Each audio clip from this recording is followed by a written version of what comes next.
Hi బావా, my name is మోని.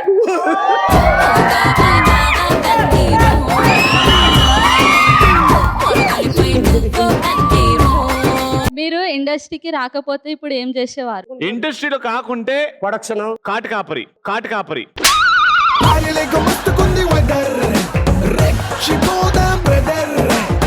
అది కాదు నాన్న, చెప్తాడు ఇప్పుడు ఆన్సర్. నేను ఇండస్ట్రీకి రాకపోయి ఉంటే నా భార్యా బిడ్డలను పెంచుకోవడం కోసం నాకు తెలిసిన ఒకే ఒక విద్య పెయింటింగ్ చేసుకుని నా భార్య బిడ్డలను హాయిగా పెంచుకున్నాను. మీరు పెయింటర్ అసలు తెలియదు మాకు. అవునా? ఓ, అంటే ఏమైనా చేశారా? పెయింటింగ్ ఇంట్లో ఉన్నాయి ఇంకా? పెయింటింగ్ అంటే పేపర్ మీద నువ్వు చెప్పు. పేపర్ మీద బొమ్మలు వేయడం కాదు, గోళ్ళకు రంగులేసి. ఎగ్జాక్ట్లీ అదేనా? అదే